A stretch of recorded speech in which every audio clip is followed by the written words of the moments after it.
cheerleading.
And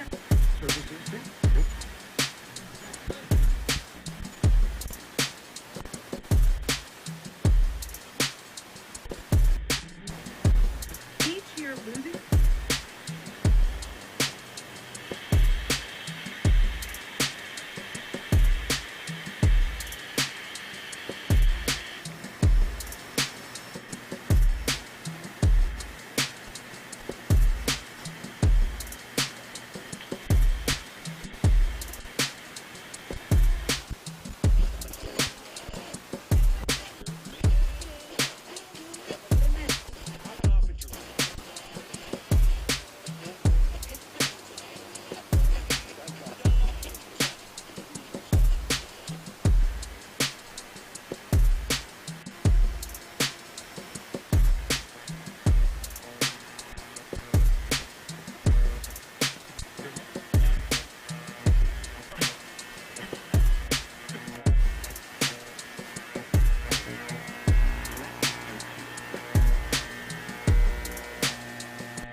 Well, ladies and gentlemen, magandang gabi po sa inyong lahat and welcome to another edition of Reboot TV. It's another Tuesday evening and of course every Tuesdays it's time for your favorite sports talk show, Reboot TV. My name is Jon Develos and with me for tonight is Mr. Palo.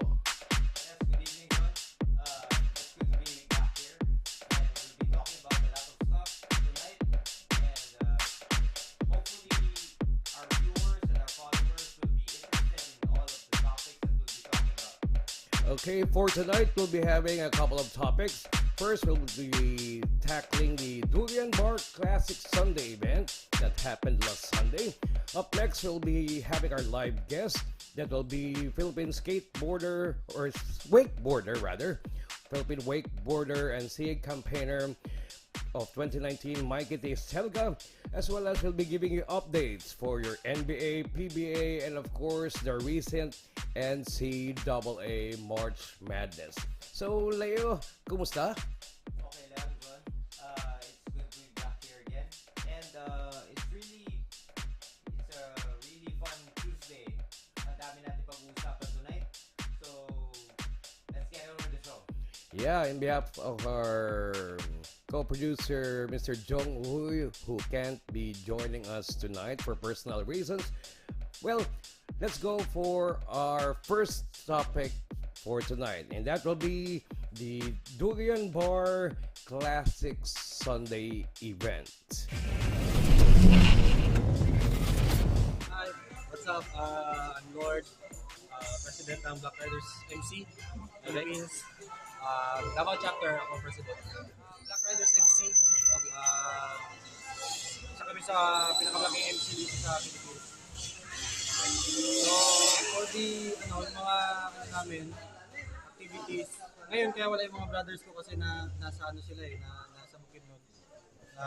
Galing sila nag-feeding program and gift giving sa mga natives. Okay. Yun. So, every week may tambay kami. Every week may tambay. To get to know other clubs as well. Tapos, yun, we're open din naman sa mga gusto sumali. Kasi yun nga, may kailangan kayo pagdaanan. Mainly kasi ang amin is, hindi lang siya club it's a brotherhood. You spend time, you give effort, so you can join. Hindi naman kami, we're not keen to parang, physical abuse sa mga gusto sumali. Since it's a brotherhood, diba? Usually brotherhood, may mga teasing, wala kami nun. Ang amin is time and effort talaga. Sa club namin, classic bikes. Classic bikes. Big bikes. Bobbers, choppers, big bikes. Pwede, scramblers, may racers. As long as it's classic and 150cc up. Oh. Sa Mindanao, okay lang kami kasi medyo hindi kami sa mga pinapasali. So, may limang coatings, 12 So yes, this is a Lifan 250 siya dapat kaso may parang factory defect siya na maganda so naging 400cc siya from the factory. So it's a rare find. And so basically it's a cruiser bike. When I got it, it's a cruiser bike. Tapos during the pandemic when I bought it. So yung name niya peligroso kasi di peligro yung panahon nun eh. Okay. So I'm a fan of bobbers and choppers kasi so all my bikes are bobbers and choppers. Yeah. So this is a 400cc Honda Rebel engine from Japan. Hardtail, brake,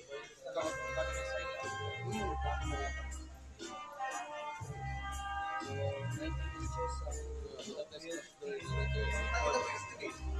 tapos so chapter 5 my brother paint my handlebar painted we painted basically everything tapos upcoming namin na sa ngayon we're focus ako sa mga brothers to para makabawi yung mga usually di ba sa atin lahat we took a financial hit nung pandemic so focus kami sa parang mag-start ng lives ng other brothers sa naman yun nga yung mga charity namin kasi may mga affiliate kami ng mga charity organizations na like Amore community nag-ano kami ng helping hand to them para sa mga native brothers natin. Yes. So ngayon every Sunday may tayo dito sa Durian Bar, may classic night, right? Classic night. So, may classic night tayo dito. So I'm inviting you guys to join. We'll see each other, we can talk, we can bond, we can talk about our bikes, we can kung may cars din kayo, classic cars. Welcome. Okay.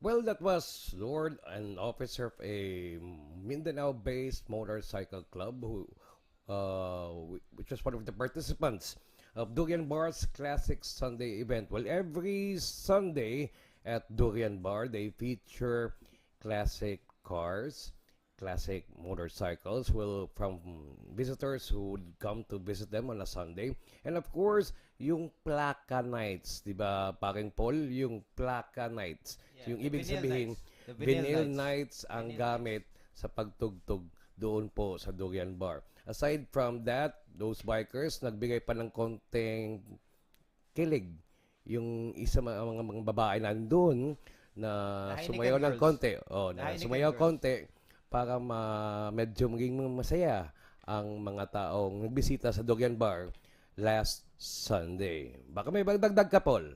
But it's good na, everybody's opening up na sa ganyan.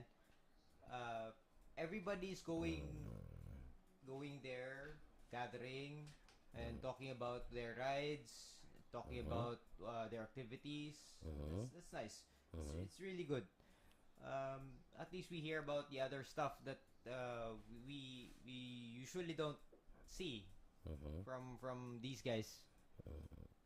Kasi medyo nabanggit rin niya, they're having a couple of rides, no? Medyo nawala rin yung rides 2 years ago due to the pandemic. At ngayon, dahan-dahan nang bumabalik sa mga local riders natin having an activity ride pala. So, yan po, do check it out every Sundays at Durian Bar. The Classic Sunday. Sundays. Okay? Nag-enjoy kami ni Paring Paul that time. Of course, Lalo medyo na si marami Jon. rin. Lalo Medyo na si marami rin mga classic bikes na dropped by, had a couple of drinks, then went home early. Diba? Thank you so much, Casey of Durian Bar. I hope to see you again on a Classic Sunday event. And of course, lahat ng mga sumali, hope to see you back again on Classic Sunday at Durian Bar. Thank you, Casey. Okay. Okay, let's now introduce our live guest. I think, Paul, can you do the honors? Okay, so we have a live guest for tonight. It's no other than Philippine wakeboarding competitor. She's no stranger sa atin. She's she's young. She's also talented kasi she's a licensed pilot. Okay. No other than Miss Mikee Teh Selga. Good evening, Mikee. Good evening, Mikey. Good evening, sir. Yes. Good evening po. Thank you for gracing our event. Thank you for inviting me here. Okay. Okay, I think Leo or Paul will shoot the first question for guest Mikey. Okay, Mikey, how has it been since the pandemic? We understand na medyo restricted yung yung activities na ang lahat even for sports. So, how has it been? Can you tell? Since the start of the pandemic, I haven't been riding that. I mean, I'm inactive in wakeboarding because I'm scared of, the COVID. Infection. Yeah. Okay. So I haven't been riding ever since the pandemic, but I really miss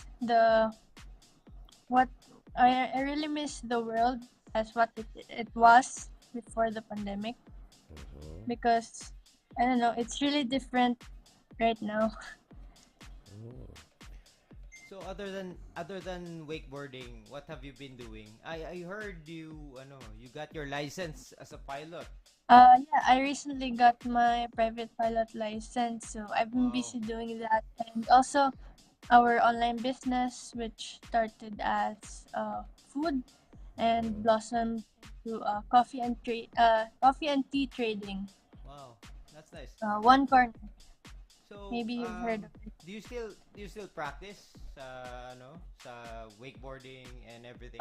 Yeah, I still practice when I have time, because right now I'm busy between our business and my flying career. Okay. Can you tell us a little about the basics ng wakeboarding?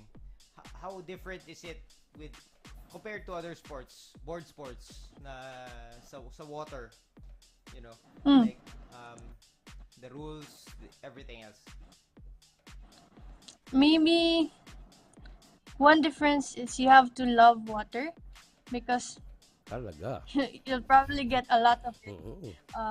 You'll get a lot of face plants, back plants, and water will be your frenemy. And uh, maybe the second rule of this sport will be a good sense of balance because you'll really need it. And the third would be having a good grip and having a good upper body strength. Wow. So, how do they score? How do they score sa wakeboard? Like, They score based on the tricks you do and the how clean is your landing. okay. Um, Strength-wise, do you have to need upper body strength or the legs or ano bang kailangan anong kailangan training for Uh, Mas better siguro if upper body strength kasi hindi naman masyado magagamit yung sa lower since yung handle nandito. yeah. So you'll have to have a good grip talaga and upper body strength talaga. So, you haven't tried yung tipong open water na speedboat na wakeboard. I have. You did. Okay. That's nice. In the 2015 SEA Games in Singapore and Malaysia 2017, it was both Okay. wakeboarding. I won bronze in 2015. That was both. So, Mikey, how old are you? For everyone's I information. recently turned 22. Oh, 22-year-old. 22 years 20 old. And years she's a old. pilot. She's a licensed pilot. Mike, may tanong ko lang. I last saw you Manila Sea Games, no? Anong experience mo doon? At saka, for this upcoming Sea Games, hindi ba kasali ang wakeboarding ngayon? But may first Hindi answer. po. First Hindi answer po yan. kasali yung wakeboarding. Boarding ngayon for this 2022. Your experience Yeah. nga sa previous Southeast Asian Games held in Manila. The previous Southeast Asian Games was different for me because in 2015 and 2017 we had a small team. There was like only 3 of us because since it's both non wakeboarders wanna like train for that because in Philippines we don't have a lot of access in both pole wakeboarding. Okay. So we have the cable wakeboarding. So that's what people know. So in both it's a lot different. So the 2019 I was happy that it was cable since that's where I started and that's like my forte. That's cable. And I was really happy that the team was a lot bigger. I made a lot of friends and I met a lot of good people. But you're still training right now. Yes. If you have time. Yeah, if I have time, I go to Deca Wakeboard Park, Davao. So nagpa-practice ka doon sa Deca Wakeboard Park on a Yes. regular basis ba? On a regular basis or Yeah, when I seasonal? have time, maybe like once a week sometimes. Okay. Sa Southeast Asian Games, ano yung pinaka malapit na kalaban? Yung matindi na kalaban usually sa Southeast Asian Games. For the boat, it was Singapore and Indonesia. But for the cable, it's Thailand. Thailand talaga. Bakit? Medyo magaan Yes ba po. sila? Hindi, because they're also, what do you call this? They're also it's also their forte, the cable wakeboarding, because usually in Thailand they also do cable and not boat pulled wakeboarding. So they also have the facility for cable wakeboarding. Yes, yes. Ito. Paano naudyok ka sa eroplano? From waves, waters, tapos bigla kang naudyok sa eroplano. What made you try flying? Because before my dad invited me to try flying in Mati. It's called the Mindanao Saga Flying Club. It was in Mati, and we were flying sports plane. It's called Quicksilver. It's Quicksilver, like yeah. open air. Mm-hmm.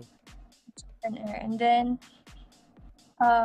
after that, I really love the feeling of flying. Like, I don't know, it's like wakeboarding also. May Like konting the thrill. adrenaline, everything. So that's when I got into flying.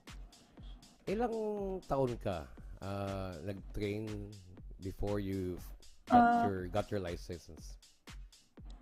I started flying in the Mindanao Saga Flying Club when I was 15. 15 years old. So pinagsabay mo Yes. yung wakeboard pati flying? Yes. Ganon, ha? Tubig at Yes. taas, ha? Hangin? Tubig nga ganon? Sabay mo, ha? Yes, po. Ang Navy SEAL. Water and air. Yung pang Navy SEALs. Then after that, at the age of 15, After that, we were looking for a good school here in Davao, and we found the St. Alexius flying school. yeah. So I was 18, I think, when I started there. So, yung nag-compete ka sa Southeast Asian Games, at the same time, you did flying as a hobby na. Yes po. So, magandang maganda rin. Tubig at langit. Mahal ang flying school, John. Kaya nga, Mahal ang yan flying yung isang pangarap ko that time. Ever since napanood ko yung Top Gun na palabas ni Tom Cruise before. Mahal ang flying school. Ang nabili ko lang, aviator na glasses, hindi talaga yung aeroplano.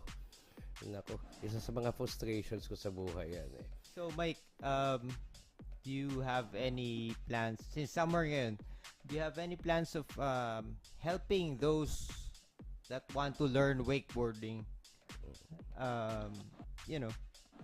Clinic, perhaps?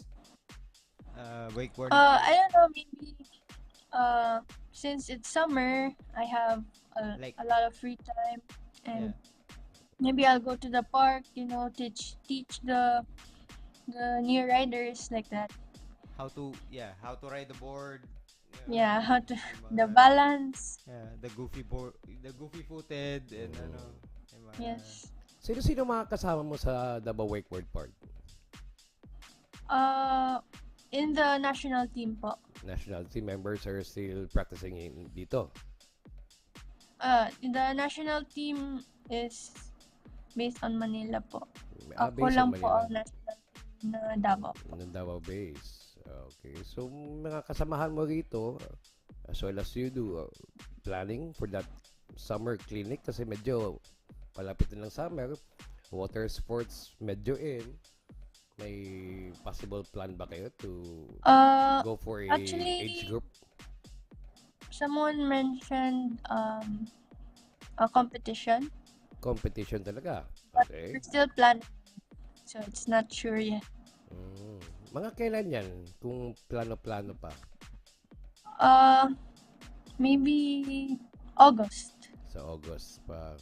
Kadayawan. That's in time for the Kadayawan. Yeah. Yeah. The Kadayawan. Para medyo maging masaya naman mga tambay dun sa Davao Wake Park. Di ba? Oo nga. Walang thrill lately for board sports. Ilang taon Yeah. din doon eh. So, Paul, may tanong ka pa kaya ngayon, Mikey? Any messages for those who would like to try wakeboarding for us? For the oldies and the yung mga oldies kagaya namin and the younger. Okay. Just be prepared to drink a lot of water. Sigurado. Sigurado. When you fall into the water. Ah, Drink a lot of water. sigurado. Yes. Okay. At saka, Uh, what else? If you want to encourage them to try the wake sport, Uh, yeah, you should try a wakeboard because I really fell in love with it. Because of the adrenaline and the excitement and that feeling when you land a new trick. yeah. So you should try it and just message me if you have any questions about wakeboarding. If you wanna, if you wanna coach. mm, kaya nga, magandang sport rin yan. As the only wakeboarder from Davao, na naging part ng RP team in Southeast Asian Games. Alright? Okay. Thank you, Mikey. Salamat. Thank you very much. Thank you. Thank you for having me po. Thank you very much. Yeah, for Mikey, speaking thank you with so us. much for being our live guest for tonight. Baka sa susunod, tatawagan ka namin ulit if kung mayroon tayong updates for the wakeboarding competition. Thank you so much, Mikey. Good evening Okay. sa'yo. Thank you. Thank you. Well, si Mikey at a young age of 15 started wakeboarding. After 3 years, started flying. Nako, Kaya mo na sumemplang, John. ako dati-dati sa tubig pa lang, diving pa lang, wala na. Quit na Sa kagad. banana boat. Quit ko na Sa banana kagad. boat. Sa banana boat, di rin ako nag-enjoy. Gulat ako, kasama kong babae. Enjoy na enjoy sa banana boat. Water sports sa akin, mas gusto ko yung preferably driving lang. May ligtag sumisid, tapos sa tubig, di takot sa mga Extreme aas-aas sports. dyan. Extreme Okay lang. Pero yung mga yung mga wakeboarding na gano'n, when I once covered sa Southeast Asian Games, medyo enjoy sila yung splash effect. That's what they really control, yung balance and yung nasa paa, whether it's cable or the other one, no? Pero I found those kids that time they were competing as well as they were enjoying that time. So yun lang. Thailand, Singapore had the edge by that time. Too bad wala ngayon sa 2022 Southeast Asian Games ang wakeboarding. These sports are, they don't require height. They don't require any other heft. So that's good. That's good. That's good for us Filipinos. Yeah. Okay, Leo, bago lipat tayo na isang topic natin, baka may mga gustong batiin mo dyan or may mga Let me pakicheck check lang sa ating Let me check our viewers for yung viewers kung may nanonood ba o seen lang. Oo nga. Okay? So, We still have more topics to come for tonight's episode, 15th episode po ng Reboot TV. Okay? okay, thank you ZZZan for viewing us. And who else? Ano ba kapitbahay mo yun? Kapitbahay o kasambahay? Kasambay. Kasambahay. Okay. Kasambay. And other viewers. Okay, thank you so much for kung baka may mga comments dyan, may gusto magpabati at what do you call this? Magpapa-shout out. Yes. So, our next topic, John. Sige, okay. Let's move on to our next topic, which will be the NBA. Well, the NBA as of now, ito po yung team standings nila as they slowly enter the play-ins for the Eastern Conference. It's still the Miami Heat, 51-28, followed by the Boston Celtics, the Milwaukee Bucks, 76ers, the Bulls, Raptors, Cavaliers, and the Atlanta Hawks. So, same pa rin, Brooklyn Nets, and of course, the Charlotte Hornets are into the play-ins. Okay, medyo malakas talaga ang Miami Heat. Well, I watched their game yesterday against the Chicago Bulls. Well, So, is Tyler Hero really doing his thing? yeah, he's doing his thing as a sixth man, pero it's always the Butler. Jim Butler will always be the main man for the Miami Heat or the sponsor coach Miami Heat. I'm favoring the Bulls to move on after the play-ins or the first round. And of course, between the Charlotte Bobcats and the Brooklyn Nets, well, I'm betting on the Brooklyn Nets of course, uh, over the Bobcats or the Charlotte Hornets and the Hawks. For the Western Conference, it's still the Phoenix Suns leading with 62 to 616, followed by the Memphis Grizzlies, the Golden State Warriors, the Dallas Mavericks, the Denver Nuggets, the Utah Jazz, and the Minnesota Timberwolves and the LA Clippers. The Pelicans and of course the Spurs will have to slug it out, as well as the Clippers. Too bad the Lakers Are still they're in 11. Maybe I hope they will have a good run, or maybe they will have a good run next season.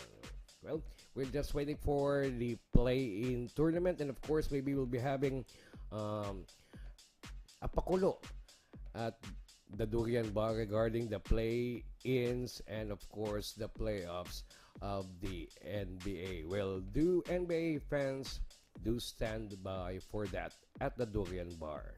Okay. Moving on, we'll have this time the PBA finals. Now we have reached the finals and we have Ginebra next to Meralco for this year's finals.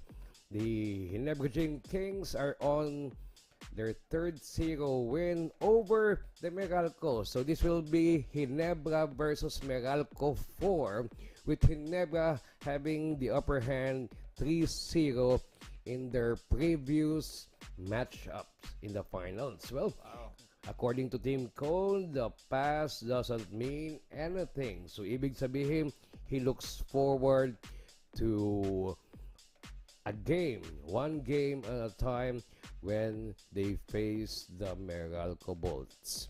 Okay, Ginebra's road to the finals came from a 6-5 standing in the elimination round that placed them at 6th spot, and they defeated the TNT 2-0 in the quarterfinals, 104-92 and 115-95. Then they outplayed the NLEX Road Warriors in the semifinals 3-1 with a score of 95-86, 104-94, 85-86, and 112-93.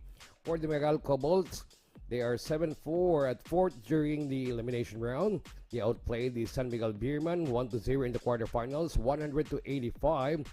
Bested Magnolia 3-2 in the semifinals with scores of 80-94, 91-75, 101-95, 73-94, and 94-81. And of course, that match up them for the PBA finals. Of course, Ginebra will be having Best Player Conference candidate Scotty Thompson, as well as Best Import candidate Justin Brownlee.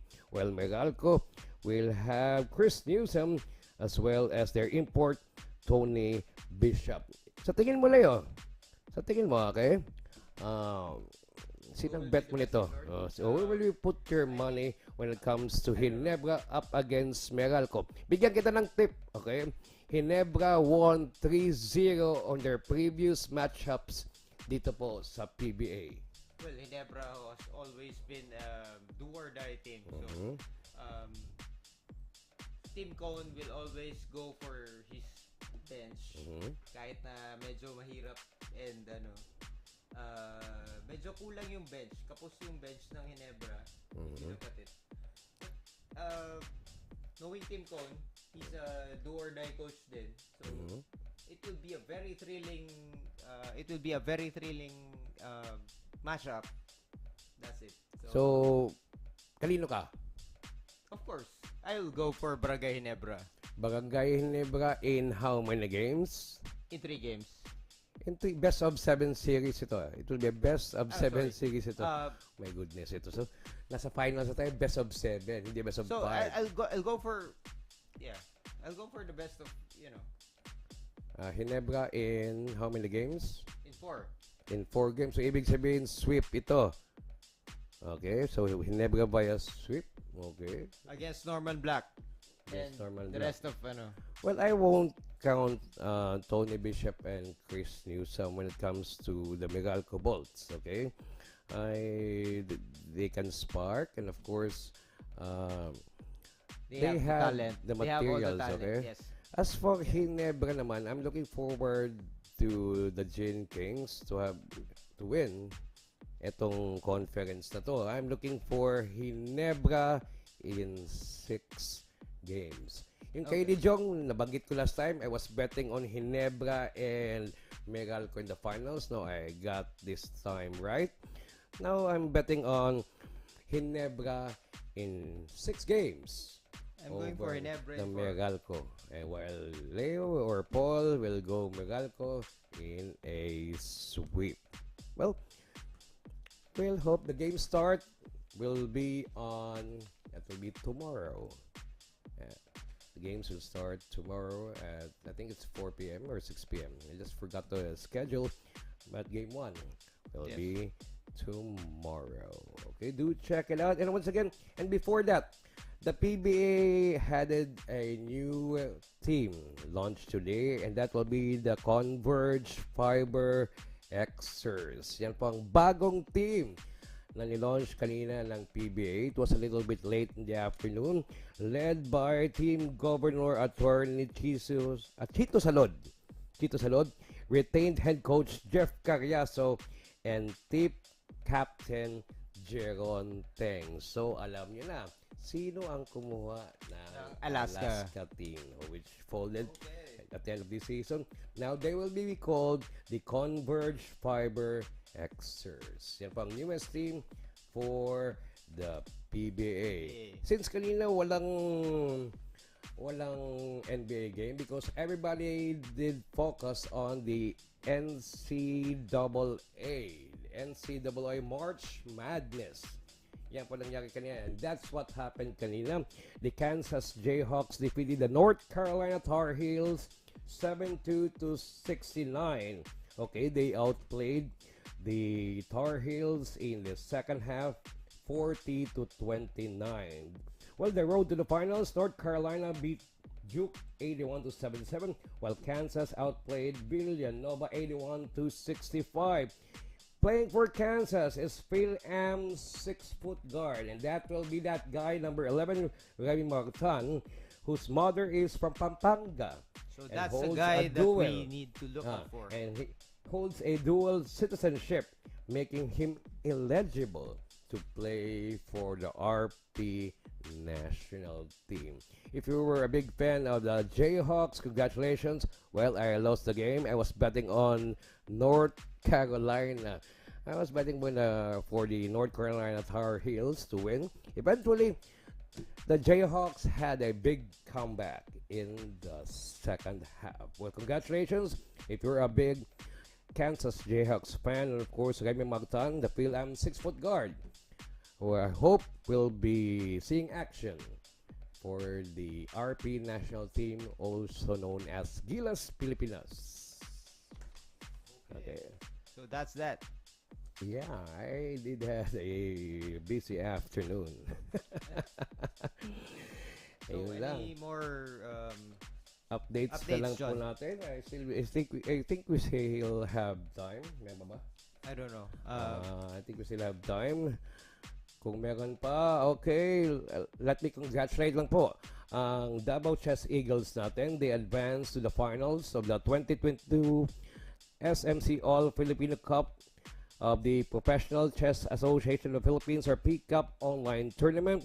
The Davao Chess Eagles will play Toledo in the finals after beating Iloilo in the Southern Division finals. Well, good luck to Engineer Landino Jess, and of course the rest, along with National Master James Infiesto. Okay, yun pong update natin sa chess for the Davao Chess Eagles. Will be waiting for their result dito po sa ating 2022 SMC All Filipino Cup of the Professional Chess Association of the Philippines or PCAP online tournament.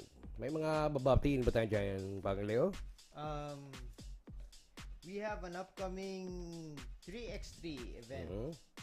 It's somewhere here in Davao City. That's a 2-day pocket tournament. April 30 to May 1. Saan yan? Dito to sa Gaisano Gym. Gaisano Gym. So that's a 3x3 tournament. April 30 to May 31. May 1. Ano ba yan?